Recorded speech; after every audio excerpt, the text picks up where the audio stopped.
Hi, welcome everyone to the Schiller Institute chapter meeting on the 17th of April 2019.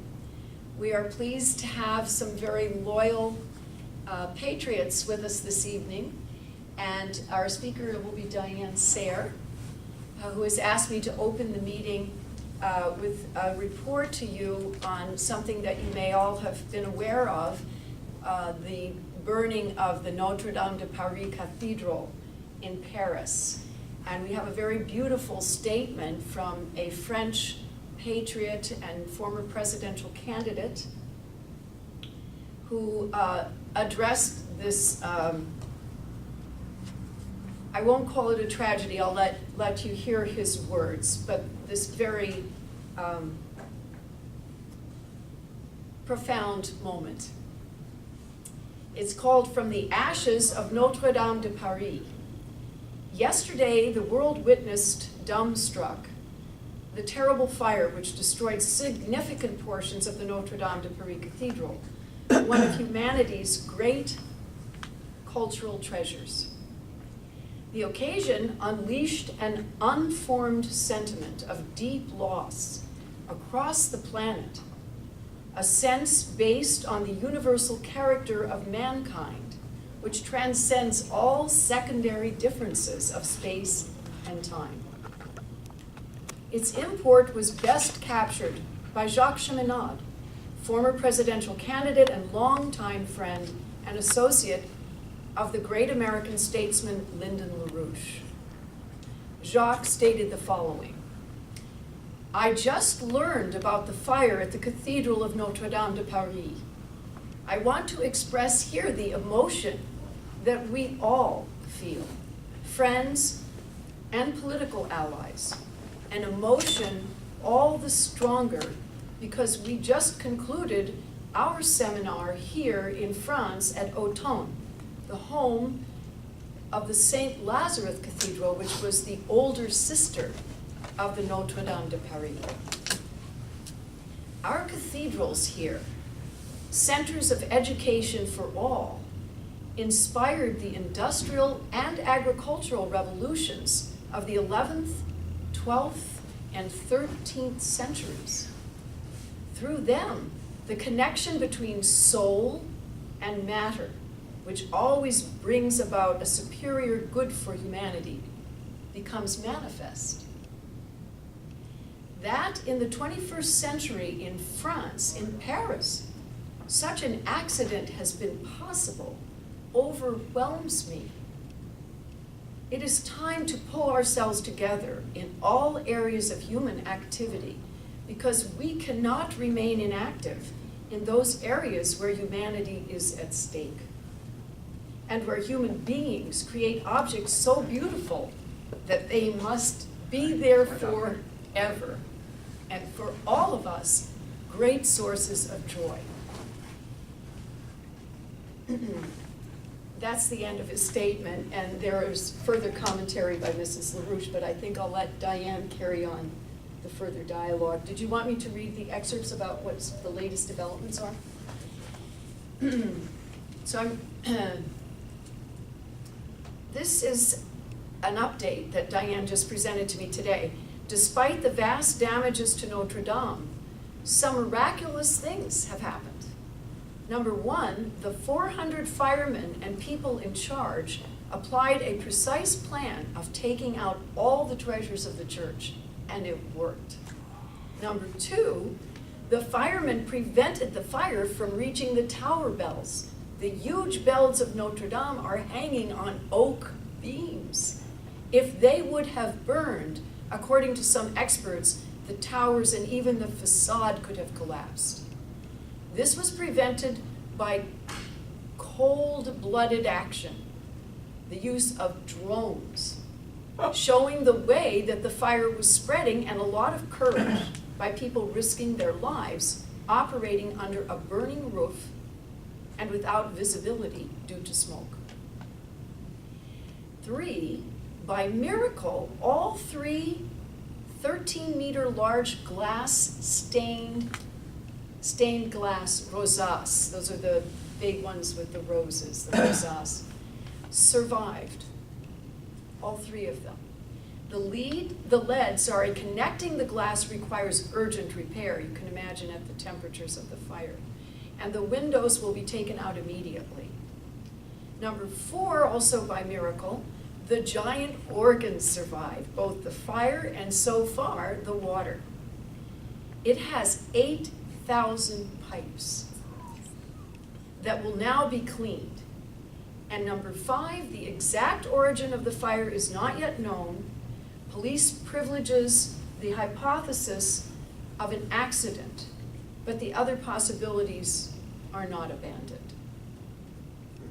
So that's the update. That's quite optimistic. I didn't know that, so I was, with great joy, I was able to share that with everyone. Now we're going to hear from Diane on the subject on everyone's mind that got the call or the email or some message that you should be here tonight, and I'll let you present that. Did you have something urgent? To the 5 articles that he's described, one of the news broadcasts showed that when the fire was taking place, the main altar, there was a cross, a white cross, and nothing happened to it. And as they were photography, taking photographs of the fire, the cross stood out like there was a spotlight on it. And you had a dark area around it and the cross. It was something to see. Wow. Well, what I am hoping to do today is to give all of you a more profound sense of who Lyndon LaRouche was and is. And doing that is going to give us will, I think, help us remember what the United States actually is as intended by our founders. As you get to know Lyndon LaRouche and understand the profound evil of the forces deployed to prevent him from becoming President of the United States as he should have been, you will also gain insight into the ongoing witch hunt against President Donald Trump, which actually has nothing to do with anything that he has done so far, but has everything to do with the potential of what he might do and might bring into being in the future. Most recently, you see this with his announcement immediately after the Mueller nothing burger that he is reviving the U.S. space program with an intent to land a man and woman on the moon within 5 years by 2024, and to have a permanent colony on the moon by 2028. I wanted Judy to go through the report on Notre Dame because, as I think everyone here, as soon as you heard of it, it kind of made a knot in your stomach. Everybody was profoundly affected by this and had a sense of dread seeing the flames engulfing that majestic structure. Why? Why would that have such an effect on us to see it? And to answer that, I want to share an absolutely extraordinary article that was released yesterday by Xi Jinping, the president of China, who, as most of you I hope know, is a personal friend of Donald Trump. And as you're listening to what Xi Jinping has to say, you might consider that Ben Franklin studied Confucius intensely as he was mulling over in his mind how he should create the Republic of the United States. So this is from Xi Jinping on the question of the soul of a nation. A country and a nation cannot be devoid of soul. That's the topic of his article. And he says, a nation cannot be devoid of soul, and as a spiritual undertaking, cultural, literature, philosophy, and social science is, of course, a form of soul creation which one can't be without, and one can't be confused. He urged the artists to always use the people as their unending source of their creative work, the suffering, the joy, their tribulations, that artists have to leave their ivory towers and immerse themselves in the lives of the people and reflect the people's lives and their aspirations. He says artists should jump out of the minor sorrows and joys around them personally and walk into the depths of practice to observe the people's lives, express the voices of the people, and use their heart to exert their strength to write about the people, depict the people, and to sing about the people. Artists should also strive to give the people great works. And he referred to Chinese thinkers like Confucius and Mencius, Tao Yuanming, Du Fu, Li Bai, or Western giants like Plato and Shakespeare. All that has value and meaning in literary and artistic creations has to reflect reality, illuminate reality, all for the benefit of solving real problems or providing answers to real questions. I hope they have a firm footing in Chinese reality, take root in Chinese soil, grasp the progress of contemporary China, and reveal and show the splendid life of the Chinese people today, and expound well on China's spirits, China's values, and China's strengths. Culture must also have the function of strengthening the power of virtue in the people. They must understand the quality of virtue and seek to establish virtue. Cultural, literary, and artists in the new era must have faith, sentiment, responsibility, establish lofty ideals, pursuing and deepening the sentiments of a nation. In pursuing his artistic goals, his academic ideals, and the future of the nation are intertwined with the destiny of national groups and the happiness of the people. The literary and cultural, again, artists must exert great efforts to offer their contributions to the nation and the people. And he says, China has now entered the year, it's celebrating its 70th anniversary. He said, I hope you will profoundly reflect the struggles of the party and the people in the past 70 years, profoundly interpret the inherent logic contained in the 70-year history of the new China, and clearly explain the socialist road, theory, system, and cultural advantages with Chinese characteristics behind historical achievements. And I wanted to say, for people who have a reaction, he said socialism. He said the party. Well, in China, it is the Communist Party. Isn't that evil? Isn't that what we're all fighting against? Well, accepting that in China right now, they're eradicating poverty, they're making scientific breakthroughs, they're landing on the moon. In other words, what's so evil about all of this? And I would ask people to consider that perhaps the word socialism, which gets thrown all over the place, has been thrown at you to make you shallow, so that you don't actually consider, you can just say socialism when you hear Alexandria Ocasio-Cortez, as opposed to being able to scientifically debunk all of the garbage that she is spewing, which has nothing to do with reality whatsoever, about environmentalism or whatever. It's very easy to brush it off and say socialism, but why not have a scientific approach to actually refute it? And that is part of the game of the media, which we'll be hearing more about, is to cause people to be shallow thinkers as opposed to profound thinkers, and to react to hearing a word which people may not even have an idea. When Xi Jinping, the president of China, you heard what he just said about the role of the artist. I mean, do we have any such standard for art in this country? Have you ever heard? My husband drives for Uber, and he is horrified by what these young people play. They get in the car and they want to plug in their music device, and he says, where is the Me Too movement?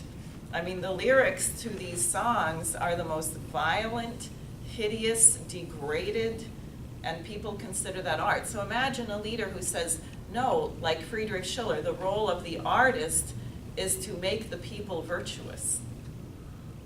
And then he talks about socialism with Chinese characteristics, which I would submit. You may think about Xi Jinping and his relationship to Confucius. But back to Lyndon LaRouche. I would say that LaRouche is actually the soul of America, that he is the greatest mind that our nation has produced so far. And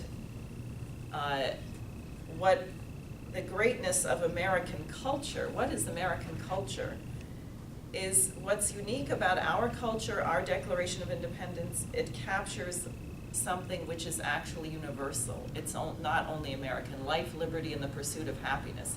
Is that only something for American people, or is that something that should apply to all human beings? So while our nation may not yet have produced a Beethoven, our strength is from this culture of our founding fathers, going back to the European Renaissance, going back to Joan of Arc, and as we know, Ben Franklin's study of Confucius, so that you look at the quality of leaders that we have produced, which is quite extraordinary. If you think of people like John Quincy Adams, Harriet Tubman, Abraham Lincoln, Helen Keller, General Douglas MacArthur, President Kennedy, Martin Luther King, Lyndon LaRouche, our nation has actually produced extraordinary individuals. And this is a cultural question, although many people would call it political. I think that's also why LaRouche's wife, who is German, said that it is her strong opinion that the United States will not live up to its full potential until her husband is exonerated. And I know LaRouche said that in order to exonerate LaRouche, you will have to obliterate the agencies and their lackeys, starting with the British Empire, but going into our Department of Justice, our FBI, and these other agencies, which are trying to destroy the Trump presidency today. So when we get closer to the end, I'm going to show you a video of Mr. LaRouche from 1995, where he goes really fast through the developments that led to him being put in prison for 5 years. And I'm going to summarize it a little bit because it'll go by so fast that you're not going to be able to follow it unless you have some idea. But I think the most important thing to understand, the fight historically, is the myth or legend of Zeus and Prometheus.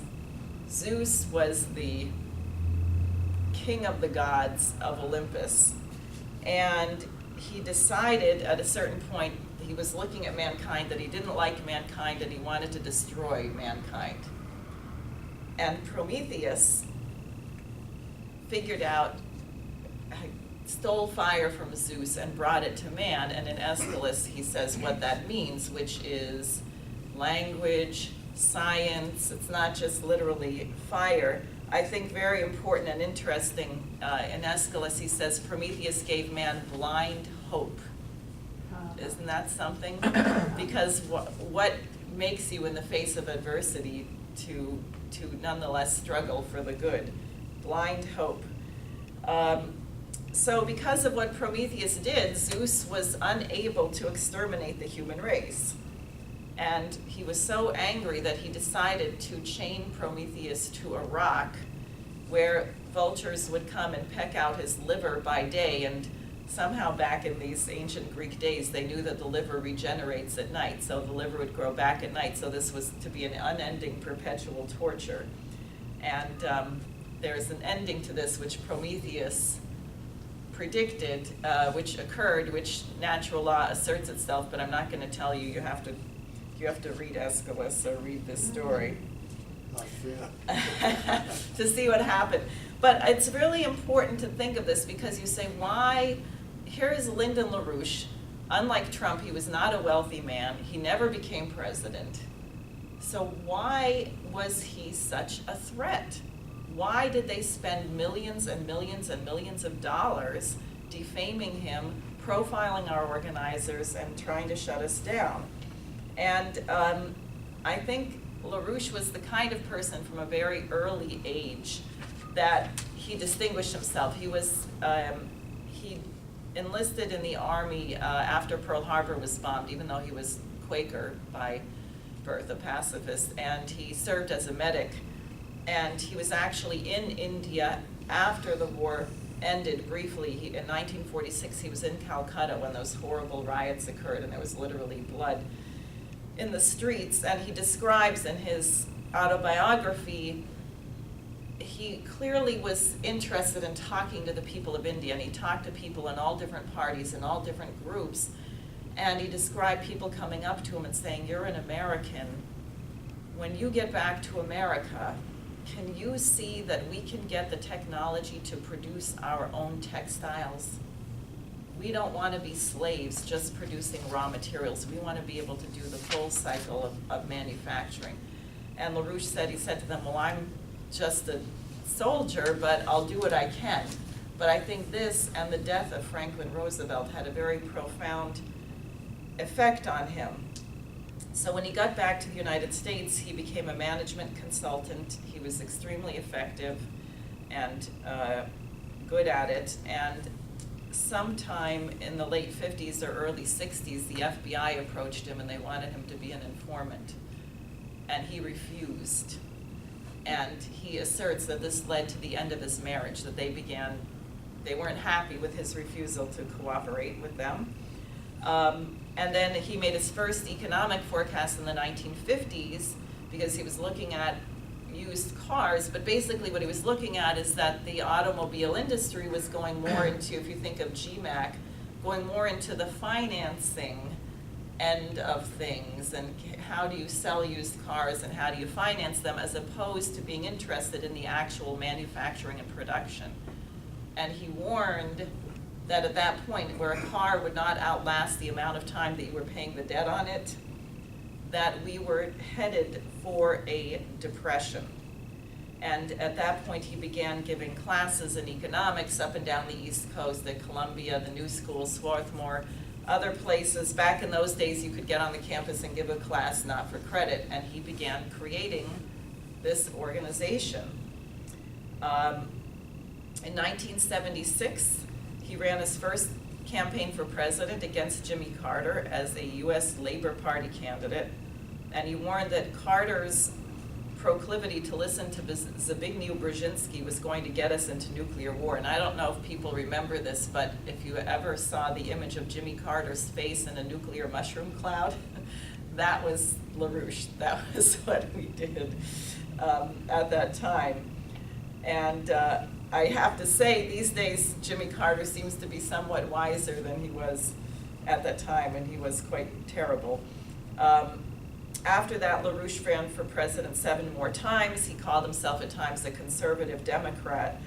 And in 1980, he ran in the Democratic primaries, and then he ran in the general elections as an independent. And it was in that election that he had a very important encounter with candidate Ronald Reagan. They were both in the same debate, and LaRouche managed to get Reagan's ear and tell him that he had been working on a design to end Kissinger's mutual and assured destruction. That if you developed lasers to defend against incoming nuclear missiles, one, you would end the idea that whoever blows up the world more times over somehow wins, and the only way to stop a nuclear war is by having more and more weapons that get there faster and faster. But also that the technology wasn't fully developed. So like going to the moon, developing these lasers would just create a huge renaissance of growth in the United States economy. And Reagan loved this. Like Eisenhower and Kennedy, Reagan and Trump today, which is one of the things they hate him for, and he said very clearly, it's better to get along with Russia. It's better. Nuclear war is not a winnable proposition. So when Reagan won the election, he asked Mr. LaRouche actually for a wish list. We moved our offices from New York down to Virginia, and Lyndon LaRouche, and on March 23rd, Reagan announced the Strategic Defense Initiative. That was LaRouche's policy. Lyndon LaRouche became Ronald Reagan's back channel to the Soviet Union. Now, that was really the final blow to why they wanted to eliminate him, and he'll go through it in his own words, which you'll see. But I wanted to just give you a sense, a little bit of where we are and the very great excitement around the space program. So I'm just going to show you a little bit. Did anyone here see the Bridenstine, the NASA town hall meeting about the space program? It's really fun. So I'm going to show you just the beginning of that.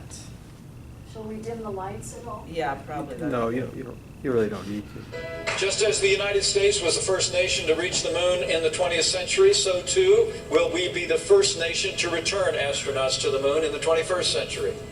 And I'm here on the President's behalf to tell the men and women of the Marshall Space Flight Center and the American people that at the direction of the President of the United States, it is the stated policy of this administration and the United States of America to return American astronauts to the moon within the next 5 years. And let me be clear. The first woman and the next man on the moon will both be American astronauts, launched by American rockets from American soil. The President has directed NASA and Administrator Jim Bridenstine to accomplish this goal by any means necessary. In order to succeed, we must focus on the mission over the means. You must consider every available option and platform to meet our goals, including industry, government, and the entire American space enterprise.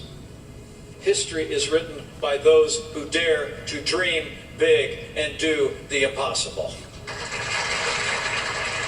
This is a challenge and figure out how we're going to deal with it, because it's going to have a big impact. Thank you for that question. Thank you, Mr. Administrator. We're looking at the questions on nasa.gov/town hall, and we're seeing a theme, so we're going to combine some. Vice President Mike Pence said, NASA must transform itself into a leaner, more accountable, and more agile organization. He also said, if NASA is not currently capable of landing American astronauts on the moon in 5 years, we need to change the organization, not the mission. What does this mean? Do you think NASA will meet the 2024 deadline? And how specifically can NASA be reformed to meet these ambitious goals? The answer is, do I believe we're going to meet the deadline? Absolutely.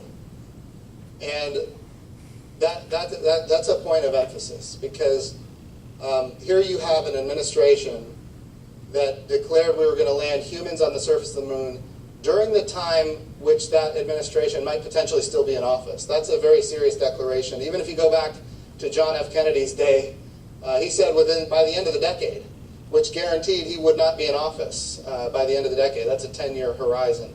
So this is a very serious proposal to make it happen and to get it done.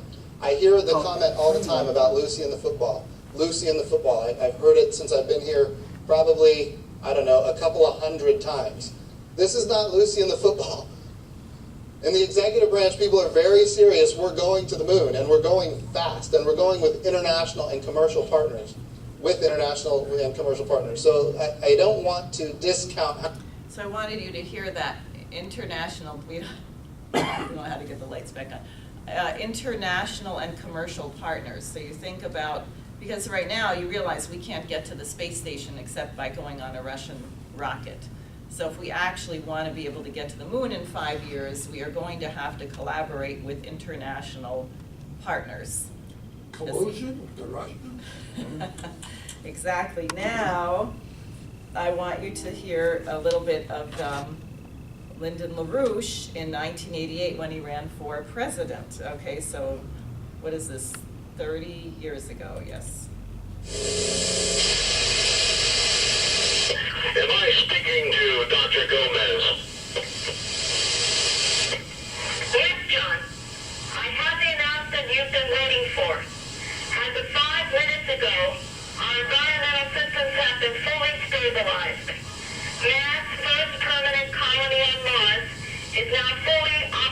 National. Good evening. If Lyndon LaRouche becomes president next January, that message from Mars will actually occur 39 years from now. The woman who will speak from Mars was born somewhere in the United States within the last year or two. Many of you were shocked. Some of you were saying, why is this old geezer talking about a permanent colony on Mars 39 years from now with the major budget problems in Washington today? In a nationwide television broadcast a few weeks ago, I told you that on my first day as president, I shall declare a national economic emergency and launch the largest economic recovery program in our history. During each of the first 2 years of my administration, about $2 trillion in low-cost federal loans will be invested in building up our nation's presently rotting industrial infrastructure, plus building up about 5 million new industrial jobs during the first 3 or 4 years of my administration. Looking back to the experience of the 1940-1943 period under President Franklin Roosevelt, we know that the recovery will creak at the beginning, but will build up speed over the first 2 years, so that about the third year, the United States will have the highest per capita income in our history. There are no mysterious tricks involved. It is all basic economics modeled upon our successful economic recoveries under Franklin Roosevelt and John F. Kennedy. Okay, that was LaRouche, his presidential campaign, which was ongoing as the first trial against him, launched by Robert Mueller, was occurring in Boston. Now, so this is really spectacular if you think about the potential of this mission, but there's something else which I find very disturbing, and I think people should think about it, which is at the same time that we have this potential, the United States is physically disintegrating. And I talked to someone before I came here who's not at the meeting, but I said, you know, our food supply is in jeopardy with what's happened in the Farm Belt. And he said, what are you talking about? I said, the floods. He said, what floods? I mean, it's not even being presented much in the news that the area that has been flooded, and then you just had another ton of snow dumped in Minnesota with massive consequences, tornadoes in Alabama. This is not man-made climate change. This is a population that stopped building infrastructure. But in Iowa, all along the Missouri River, you have a total disaster. The area that the floods can actually affect up to 200 million people. You're not going to be able to replant because the debris and silt and garbage which has been left when the water goes down, and a lot of the water is not going to be gone until June. This is an area which has 26% of our cattle. They're saying 1 million head of cattle have already been lost. They're stranded. We're spending millions of dollars trying to helicopter hay out to cows that are stuck in the middle of nowhere where no one can get to them. Farmers are committing suicide. This is an area with 48% of the hogs, 38% of the eggs. This is very serious. I don't know where people in New York think their food comes from. But I can assure them, even as Long Island may have some farms, these are not, by and large, the type of large family farms that actually feed a lot of people. And unfortunately, the agriculture sector has been destroyed. So you have people who want to get a tax break, who have a little farm where they produce some kind of exotic, organic, something or other. And then you have these mega things like Purdue, which are very, frankly, insecure and unhealthy because you have, you know, single DNA strains of whatever you're producing, chicken or cows, that makes them very vulnerable to disease, and it's kind of a mess. The family farmer is really going out of existence in this country. Now that ought to concern people. And most people don't even think about it, which is amazing. And if people don't think about it, they're actually not going to survive. The other thing is, take New York City, which I've brought up, but I'm going to keep bringing it up because I find it horrific. The New York Times had an article stating, and I think it's accurate, that there are 114,000 children who are homeless in the New York City public school system. And then another group, I think, I'm not sure if it was Princeton or another one, found that 1 out of 8 children in the New York City schools will be homeless at some point in their career in school. I spoke with a person who is a good activist with LaRouche, a retired science teacher. She's retired, she's now back substitute teaching. She described going into a classroom where the students stunk because they were filthy, because they hadn't been able to bathe, because so many of them are living in homeless shelters. And she said to herself, what am I going to teach them? Now, for Americans to run around the planet parading ourselves as some great whatever, when we have the kind of poverty and breakdown and total insanity, like the Verrazano Narrows Bridge is now $19 to cross. Many people don't even get paid $19 an hour. And not only that, you're paying that, and is that a bridge which is just smooth and you get over it in 5 minutes and everything? No, there's potholes on either end that you can lose your car in. So think about, and we go around acting like this is normal. And it really, we are not going to survive unless people begin thinking this through.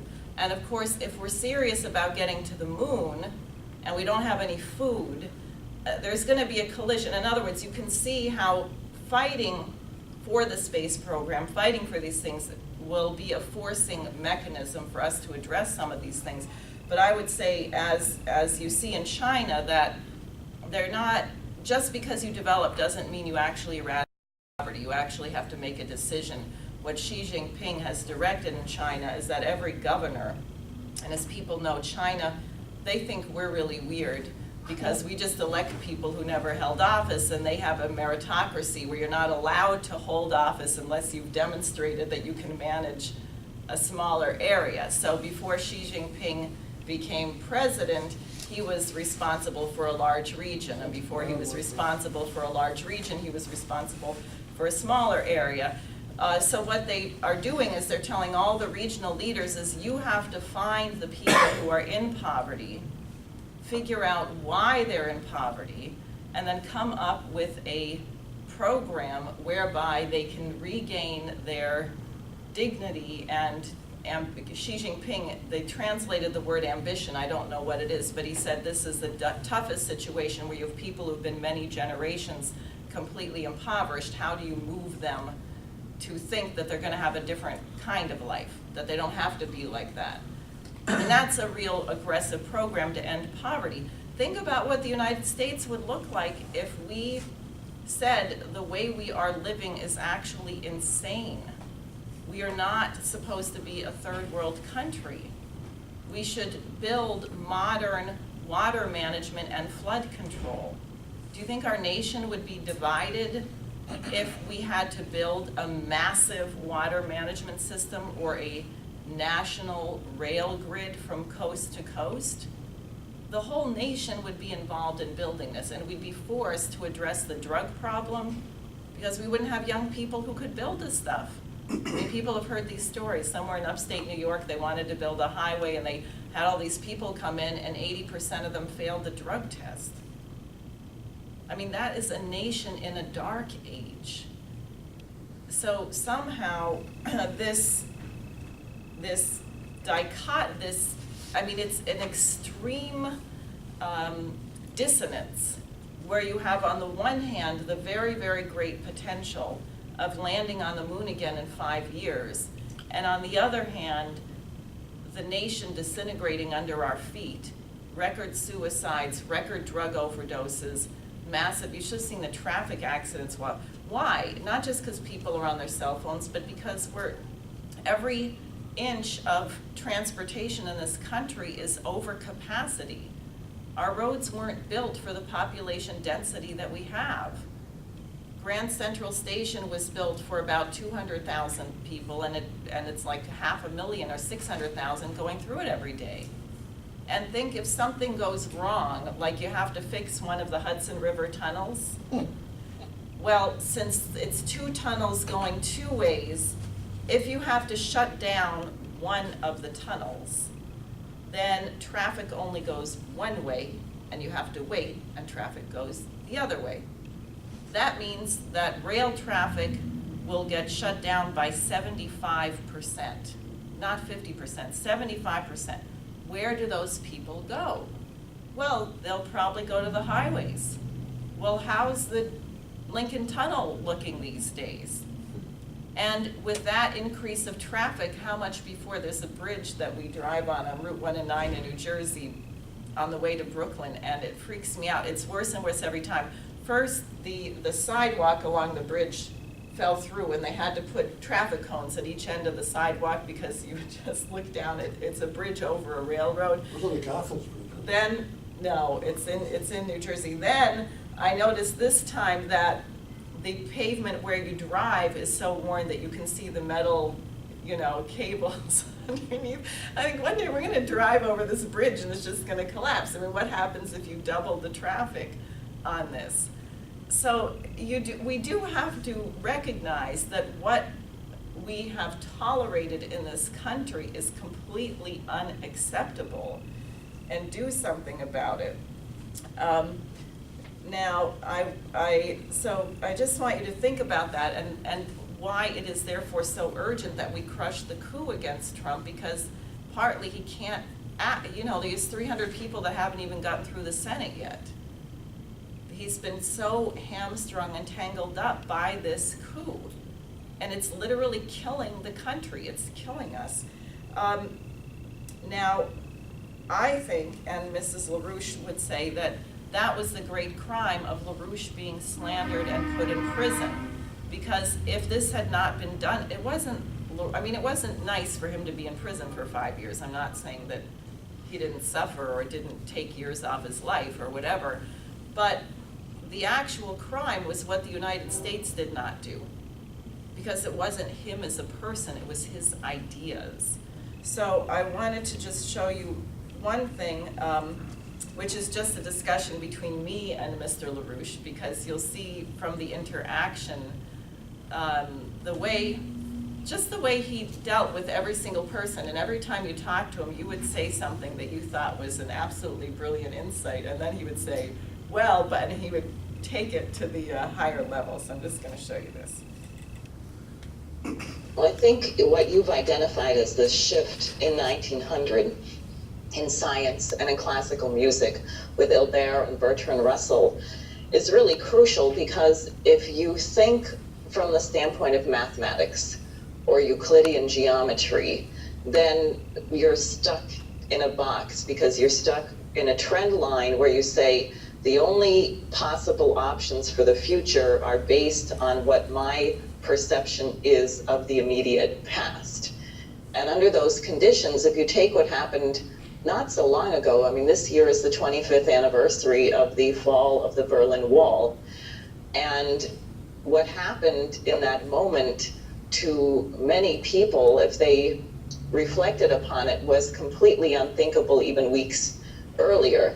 Like that you had Erich Honecker making these grandiose speeches about 1,000 years of his socialist Reich, and 3 weeks after the speech he was getting on an airplane fleeing the country for his life after the wall came down. And but because of people's linearized, inhuman method of thinking, they have rendered themselves incapable of imagining exactly what you're putting on the table now, and what's actually already happening. You can also be more specific about what the problem is in terms of that. In the year 1900, the official killing of science occurred. It started then, and that was the killing of science. Since that time, science has been downgraded.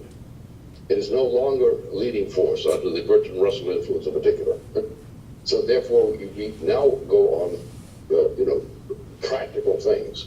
And practical people are stupid people. They're not capable of defending themselves. They are the practical people are the typical sloughs of history. Right? And so therefore, if we went through this thing Wednesday, in a discussion we had on Wednesday, and I think with the contribution that was made by one of our members in explaining exactly how music works, got at the gut of it, and therefore you would know that the discussion of classical music and the suppression of classical music, which began approximately with the death of Johannes Brahms, the death of classical music has been the death of the mind of the human species throughout much of the planet. Amazing.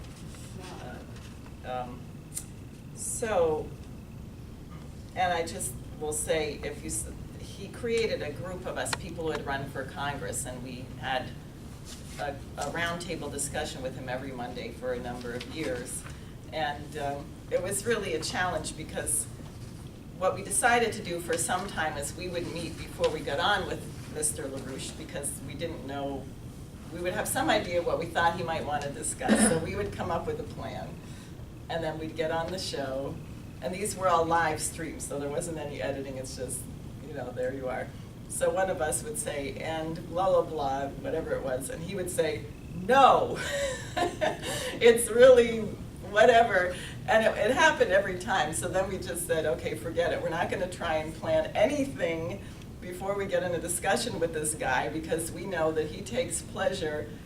We come out there and he's going to throw some completely new idea at us or something we haven't thought of before, and then we're going to have to fight our way through and think through it. So clearly in this discussion, which he took up for some time, was what happened at the turn of the century, the 1890s, 1900, which was Bertrand Russell, known as a great peace activist, but a mathematician who, he argued that in language you could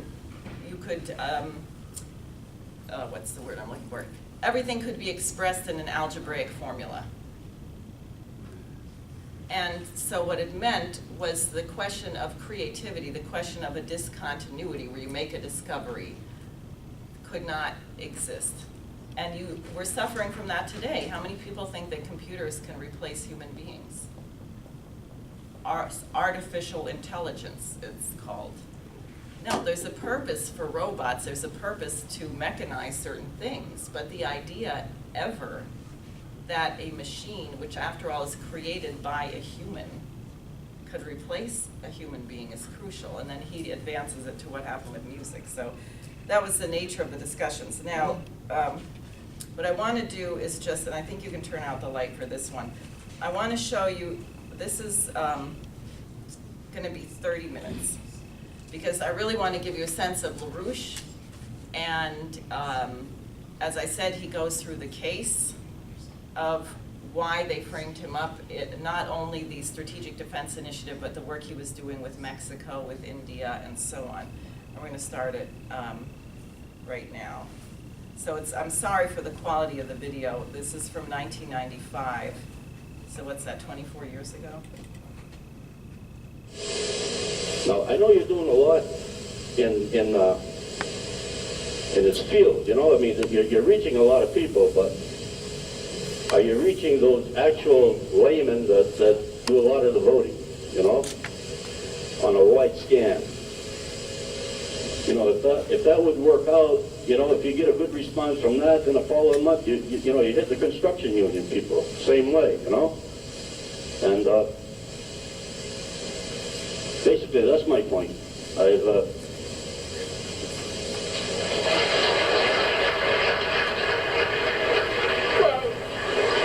there is a problem and there is no problem in that question. I understand this keeps coming up all the time, all around chapter meetings all over the country.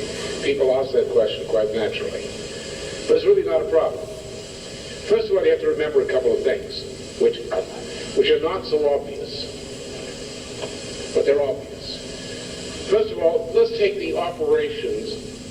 I realize it's getting late, but let's go through this because the question comes up so often around the country that I think Roger's question should be answered here in a more fulsome way, because others of you might ask the same question and know somebody who does. And it's probably good that I answer it. All right, now, let's go at the legal history of the operations against us. The first open target of operations against us was this gentleman, Tony Papert, in which a 1969 leaflet issued by the FBI in the name of an organization which became the Weatherman Terrorists, produced by the FBI. Then, in 1973, there's a document from the FBI, a document which is primarily produced by the New York office of the Federal Bureau of Investigation, a document which shows that it was written and shared constantly with the Washington headquarters of the FBI.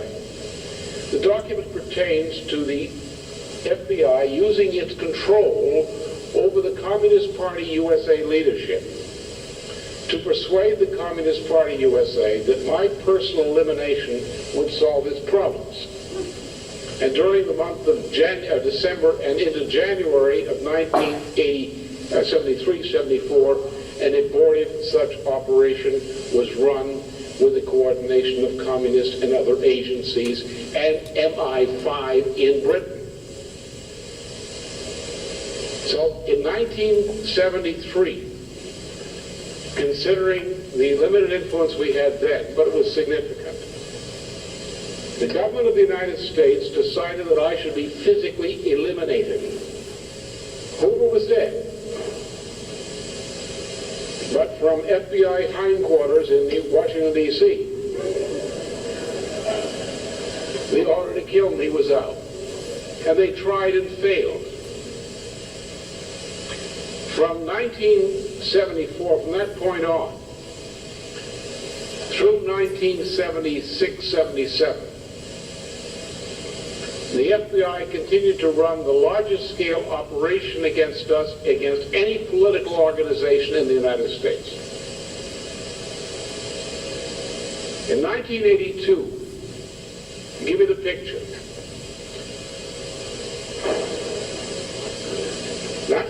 Start with 1981. In December of 1981, I was approached by representatives of the U.S. government and asked to set up an exploratory back-channel discussion with the Soviet government. And I proposed to those who made the recommendation, it came from a gentleman known to me in a certain institution of the U.S. government, that I would be willing to do so on general interest, provided that nobody disagreed with my proposing what I had presented as part of my election campaign as a discussion point for the exploratory talks. It was agreed that I should do so. From February of 1982 through February of 1983, when the final meeting that I had actually with the Soviet gentleman occurred in Washington, I was engaged constantly in continuing back-channel discussion with the Soviet government at the highest level. The subject of that discussion was chiefly my proposal for what became known as the SDI. The SDI came from me and from no one else. I was the sole originator of what became known as the SDI. After it was announced, there were changes made in the policy over the course of the summer of 1983.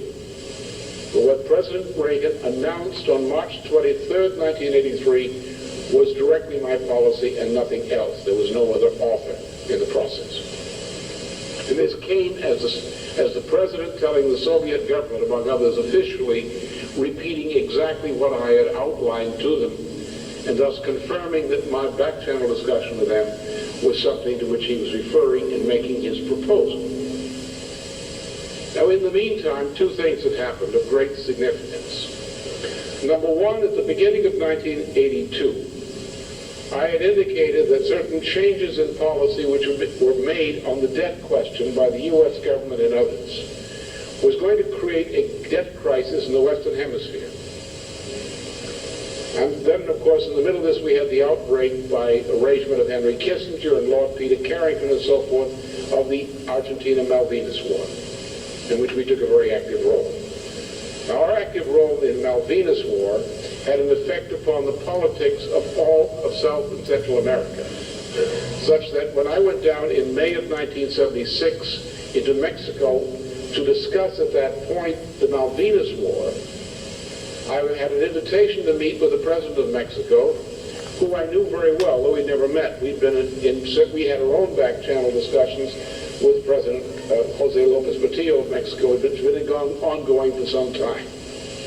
But at that point, the President decided it was time to meet with me directly. So Fernando Quijano and I had a meeting with the President, and he arranged that I would have at the Presidential Palace at Los Pinos a special press conference, and it was a mammoth one, I must say, by all standards, arranged as a courtesy. At that meeting, the President asked me, it's no secret now, what is going to happen? I said, the intent of the people in the United States and elsewhere is to take your country apart piece by piece. That we must expect that the crisis will hit you by no later than September of this year, at which point they will proceed to take Mexico apart piece by piece. So that was about an hour presentation, and later some mutual associates who were tied into the establishment of Mexico and other countries suggested that what I've written on this subject in many papers previously be consolidated in a single report which would be useful to all of the countries on the question of how to deal with the debt crisis. So I devoted a good deal of time to that in the ensuing weeks, and at the beginning of August I presented a paper known as Operation Juarez, of which copies naturally went to all the relevant people in Ibero-America, and also to the National Security Council, to the relevant people in the United States government. And as you know, shortly after that, in August, the Mexican debt crisis exploded. And you may not know that during the hours of the explosion of that debt crisis, the entire world financial system almost went into a chain reaction collapse. Now, in the meantime, in June and July of 1982, there was a big powwow in Washington. And all of the agents of the Soviet government had to go back to Moscow like the ravens gathering at the roost. And at this meeting, they all had, in this context, they all had to write their Venetian ambassador-type essays. The type you will find of the Venetian ambassadors on leaving their post would write a message to the Doge at call about the country which they've been spying in. And these letters, many of them still exist. Well, the Soviet government had some Venetian practices. And a KG man was stuck in a room, or presumably have to write out his full report, a written report, and take, I guess, an oral examination, or even an anal one on the question thereafter. So the purpose of this was the opinion that Brezhnev was, yes, indeed, about to die. And the selection of the next successor was a formality at that point, and Yuri Andropov was selected.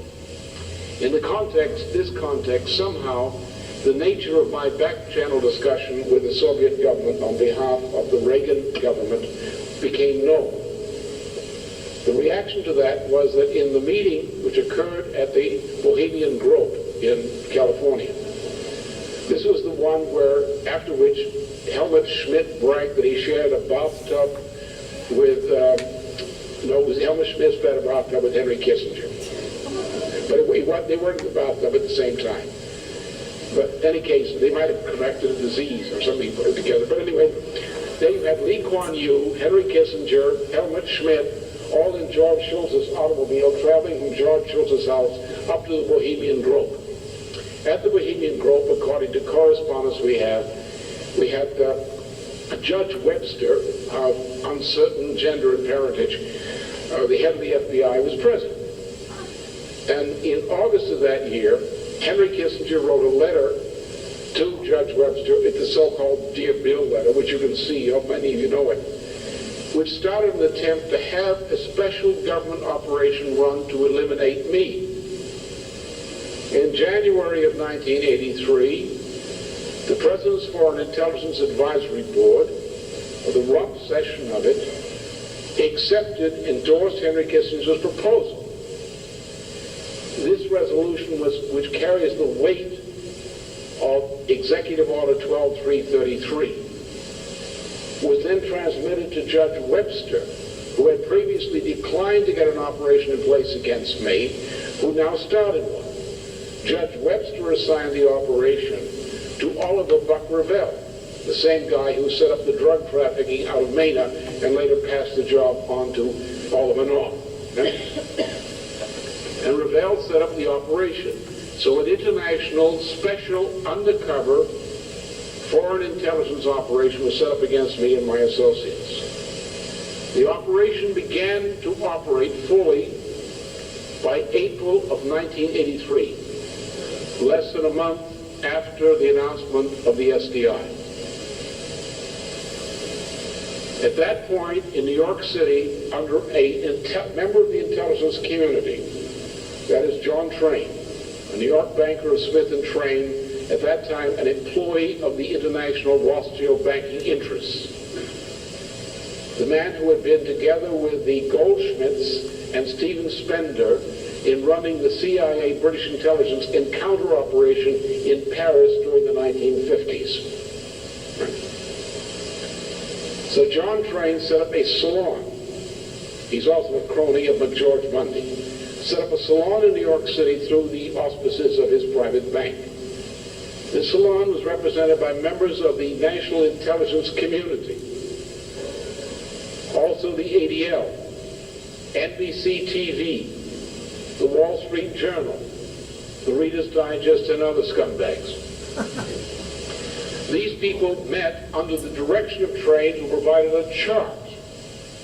This chart made a structure of the types of libels which the U.S. news media was supposed to publish against me and my associates, but me essentially. As a result of these meetings and agreements reached, as of January 1984, continuing through 1988, the most massive libel ever presented against any American, any individual American in the post-war period was directed against me through all of the major and many other U.S. news media. This extended into Western Europe. It started in the Soviet Union in 1984, which was integrated with the operation against me by the FBI in the United States. From the accession of Gorbachev to the position of General Secretary in Moscow through 1988, especially in 1986, the most massive Soviet featured attack by all leading Soviet press against any foreign individual was targeted against me, especially during the months from July into October of 1986. So anyone who tells you that they don't know who I am in the United States is either one of the most stupid people in the country, most ignorant, was born the day before yesterday, or is lying. We don't have a recognition problem. It doesn't exist. What we have is a fear problem. I know Americans. Americans were great cowards. I served overseas with them in World War II. And I saw how they reacted in the 1940s when we came back. I watched them cringe before McCarthyism. I watched them so afraid of losing their jobs and their privileges that they became zeros, moral and intellectual zeros. I'll tell you what the problem is of the people who were the 68 generation. The people who were the children of my generation, of the returning war cowards. Not that they were cowards in World War II, but they became cowards when they came home. They were so afraid of the Depression they would do anything for everybody, bend in any direction, to to avoid losing job security. They become a cult of personal and family security in a small niche at all costs. They degenerated morally naturally. They began jumping in the neighbors' beds. In order to deal with their children, they stuffed them with toys on the new boob tube, the new Satan's one-eyed babysitter, the television tube. And what do we call it? Looney something or other they used to have there on for the kids on the it was Looney Tunes, huh? We had a great number of people called the 1968 generation who were suckled on Looney Tunes. Their babysitter. And the famous electronic wet nurse of 1950s America. Now, I met these kids on the campus. I happened to know their parents, not individually, but as types. And I saw the faults, the immoral shallowness of these people who have been privileged, who have been pampered with too many toys, given on too many impulses, by parents who are jumping in their neighbors' beds, who are cowards, who are obsessed with personal and family security above all other things, who are totally immoral about things going on around them because they didn't wish to become involved. Unless you found a consensus of people, a protected consensus of majority, which is committed to a policy, they wouldn't move. And that's the problem with Americans. We are dealing with a people today, look at them. How did Americans degenerate? Americans degenerated by retreat into personal and family values, into niche morality, into feel-good morality. I am a self-righteous moral person, therefore I feel good about me. The great crimes of omissions do not occur to them. They go around with a Tavistockian half smile, a grin on their face. I feel good about me.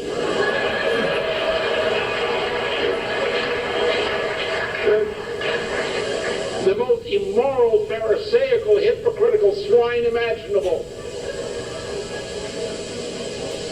Now you go up and tell them that if you seem to talk favorably about a guy called LaRouche, you could get in a lot of trouble with the FBI and other people. Who's LaRouche?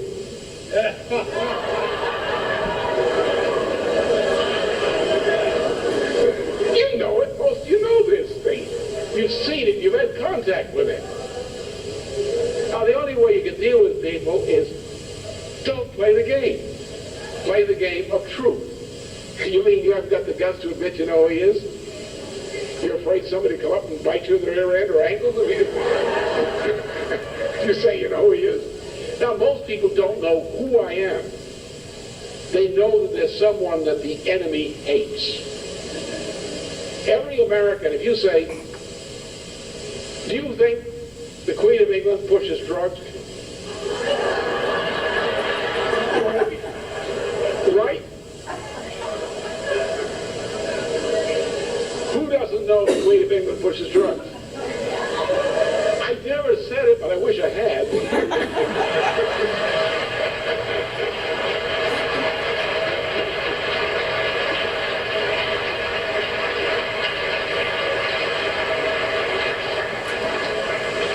I mean, let us be realistic.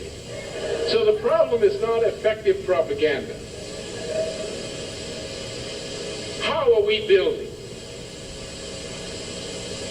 What did I insist upon when I got out of the job? You know, I got some members around here which I hadn't been let out.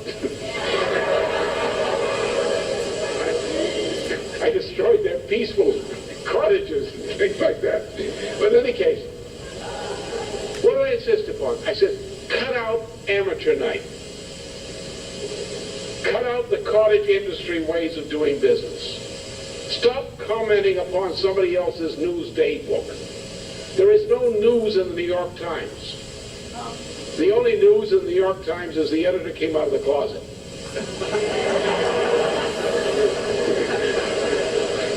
Otherwise, there's no news. The Washington Post? You're kidding me? The Washington Times? Associated Press, Ted Stomach Turner. I mean, there are three things that we now know should never be broadcast on television. The sexual act, the manufacturing of frankfurters,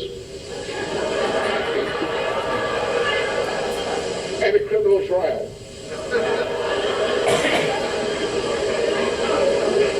And I'm convinced, and I've said again and again, the only reason this trial ever occurred is because Ted Turner needed the money. They told him he'd have to marry a look-alike of Jane Turner if he didn't. Or Jane Fonda if he didn't, whatever. Jane Stomach Turner, whatever it is. All right. So what we are doing is what the point I addressed yesterday morning, or yesterday afternoon. The American people don't know anything. They don't know what's happening to them. They only know whatever it is unpleasant. And they'd rather feel good than know what it is. You know that. You're out in the streets. You know the people. And just relieve ourselves, face the truth about our friends and neighbors. Huh? They don't understand history. In school today, they don't teach history. They teach current events. And you grab a hold of an electric wire. It's called a current event. For all they know. So what's our job? Our job is to say, look, you can lose everything. You can lose your bank account. You can lose your mortgage. You can lose your house. You can lose your food. You can lose everything. Don't tell me what you have that you have to defend. Because everything you have in that nature is about to be taken away from you. It's threatened. Now, you're not going to defend yourself by saying, I'm going to defend these values. I'm going to insist on leading a normal life. I'm going to keep my nose clean and keep my job and keep out of trouble, and I'm going to survive with my bank account and my savings. Crazy. It's not possible. Not when the whole financial system is about to be blown to smithereens, when the industries and the employment are about to be blown away. This is no time to talk about such trivial matters. But I've gone, like the guy, look, I've crossed the ocean in this rowboat 5 times. What storm?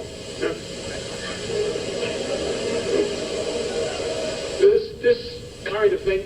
So they don't know. They have forgotten these questions. The question of what is life? What is the meaning of mortality? What does life mean? What does my life mean? They haven't faced those questions. What is history? What is humanity? What am I a part of this human race? How am I to understand my existence in the vast expanse of human existence? When everything that I find that I have prized, however foolishly, can be turned to dross, what can I cling to that is real? When I become old and I fear my mortality is overtaking me, what can I cling to that is true and valuable and a just source of pride to me, of my life being meaningful, every instant of my life remaining as to having a meaning? You only find that by understanding mankind and how you as an individual person can fit into humanity. Why you are indispensable to all humanity, or can be. Because you can receive and impart ideas which represent the treasures of the past on which the hope of the future must be premised. So therefore, what's important for us to tell people? It's important for us to teach people universal history, the idea of universal history, the idea of how important it is to be an individual human being, what you can do with the wonderful opportunity which is human life, even a mortal existence, to know what the issues of history are, to know that the European history that we represent is one of the greatest things in all human existence. One of the greatest things that ever happened in this universe. To know that this was a flawed creation because we didn't get rid of evil in the form of the traditional order. And the time has come where the toleration of evil brings the continued existence of a global civilization into jeopardy. And we are faced with a challenge in the collapse of this system of doing something. Something, even if it takes our life to do it, which means that we will make a transition from a dying past into a living future for our children, for those who come after us. An action in which any of us can take great, profound pride and say, yes, my life is meaningful. It was right that I should have been born and lived because my life has been necessary in this degree. I had to have lived in order to address this problem. Now we're coming at a time when all of the usual coffee counter values are going down the drain with yesterday's coffee. If they don't try to sell it to you today, you got to watch for that. In that time of crisis, we have to represent the body of ideas which address the heavy questions, the heavy ideas, not the light conversation at the counter, but the heavy ideas. And that's what makes the difference. We are coming into a period whereas probably this fall, the perception of our importance on this planet will be greatly increased.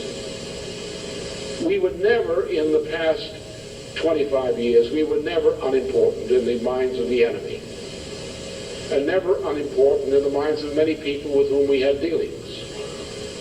I'm probably today one of the most important Americans in Russia, more than most people could imagine. And in similar parts of the world, similar things in other parts of the world. So we don't have a problem. We have a problem in the fact of the fear within the population, and especially the tendency of the population to be enslaved by the news media. We make that worse when we try to propitiate the population by limiting the topics of our discussion with them to topics which are in the news media. Because then we're commenting upon the lies, which may be truthful, but wouldn't it be better to tell the people the truth, which the news media never mentions? For example, everything said about what's happened in the Balkans, generally in the news media, is a lie. A simple, straightforward lie. Do you want to comment upon the lie? Except to say, well, that's a lie. As most things in the news media are lies. But this, people say, what can I depend upon? You have people tell you, well, I have my opinion. I'm a well-informed person. What do you mean you're a well-informed person? Well, I read the news. I watch television. I read the right magazines. I read the newspapers. I even get the New York Times. I'm well-informed. You know, I say you're very well misinformed. And if your opinions are premised on that, your opinions aren't worth much. You have to tell the people what the news is, that the financial system is collapsing. Look at the ridiculousness of this. The big financiers are taking their private money, they're taking it out of the financial markets as such, and they're going into precious metals, into strategic minerals, into food speculation, in anticipation of a world food shortage. They're doing all these things. And you sucker, want to believe the Wall Street Journal that the market is rising and everything is good? Which is what the press is telling you? No, our job is to get the news across to people. We don't have to worry about people. Don't worry too much about their opinions. They're often wrong. They're usually wrong. They're cowardly. But nonetheless, we love them and we're trying to save them. In the time of crisis, as things crumble, keep a steady hand and a steady voice. They'll respond. They're beginning to respond. Don't worry about it. It's a difficult problem. We'll do the best we can. We're going to do very well. And we don't have to win. All we have to do is have our cause win, however that occurs. Don't worry about it. We're doing the right thing.